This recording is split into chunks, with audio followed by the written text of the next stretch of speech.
JCB, 40 crane ಮತ್ತು 3,000 ಪೊಲೀಸರು ನಿಯೋಜನೆ.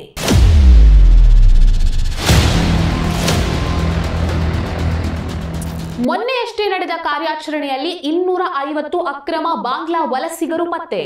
ಪ್ರತಿ ವರ್ಷ 10, 20, 40 ಬಾಂಗ್ಲಾದೇಶಿಗರು ಪತ್ತೆಯಾಗ್ತಿದ್ದಾರೆ.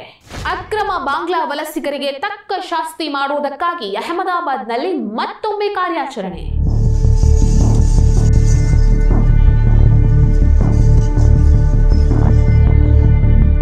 ನಮಸ್ಕಾರ.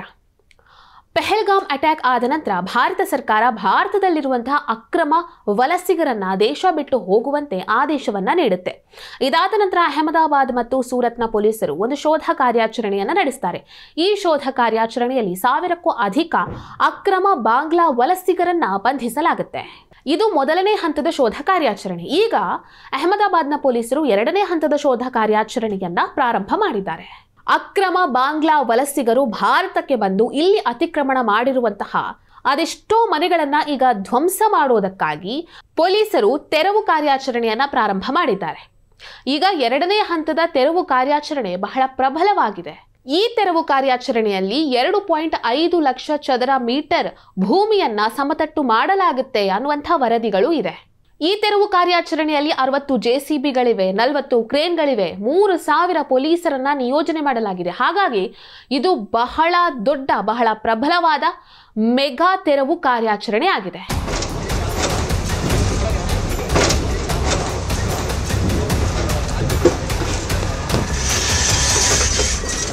ಆ ಪ್ರದೇಶದಲ್ಲಿರುವಂತಹ ಜನರಿಗೆ ಆದಷ್ಟು ಶೀಘ್ರವಾಗಿ ತಮ್ಮ ಮನೆಗಳನ್ನ ಖಾಲಿ ಮಾಡಿ ಅನ್ನುವಂತಹ ಮಾಹಿತಿಯನ್ನ ಕೂಡ ನೀಡಲಾಗಿದೆ.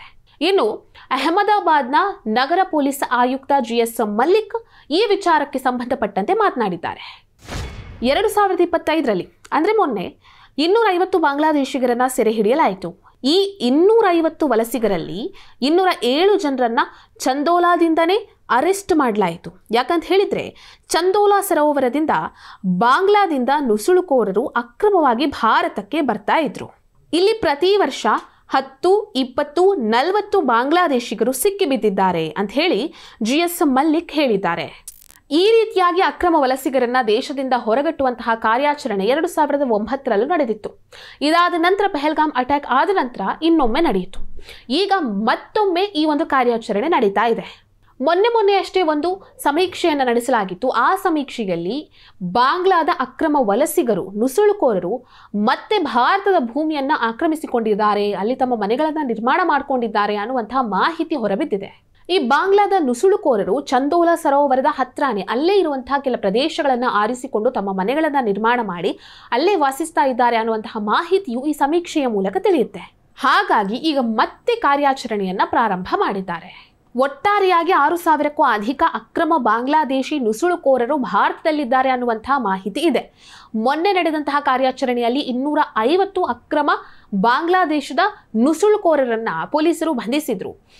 ಈಗ ಎಷ್ಟು ಅಕ್ರಮ ವಲಸಿಗರನ್ನ ಬಂಧಿಸ್ತಾರೆ, ಎಷ್ಟು ಅಕ್ರಮ ವಲಸಿಗರು ಪತ್ತೆಯಾಗ್ತಾರೆ ಅನ್ನುವಂಥದ್ದನ್ನ ಕಾದು ನೋಡಬೇಕಾಗಿದೆ. ಕರ್ನಾಟಕದಲ್ಲೂ ಇಂತಹ ಅಕ್ರಮ ಬಾಂಗ್ಲಾ ವಲಸಿಗರಿದ್ದಾರೆ.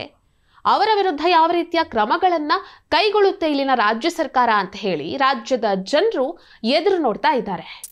ಈ ವಿಡಿಯೋ ನಿಮಗೆ ಇಷ್ಟ ಆಗಿದ್ದಲ್ಲಿ ಲೈಕ್ ಮಾಡಿ, ಶೇರ್ ಮಾಡಿ, ಕಮೆಂಟ್ ಮಾಡಿ. ನೀವಿನ್ನೂ ನಮ್ಮ ಹೊಸದಿಗಂತ ಡಿಜಿಟಲ್ ಚಾನೆಲ್ ಅನ್ನ ಸಬ್ಸ್ಕ್ರೈಬ್ ಮಾಡಲಿಲ್ಲ ಅಂದ್ರೆ ದಯವಿಟ್ಟು ಸಬ್ಸ್ಕ್ರೈಬ್ ಮಾಡಿ. ಹೆಚ್ಚಿನ ಮಾಹಿತಿಗಾಗಿ ಪಕ್ಕದಲ್ಲಿ ಇರುವಂತಹ ಬೆಲ್ ಐಕಾನ್ ಅನ್ನ ಪ್ರೆಸ್ ಮಾಡಿ.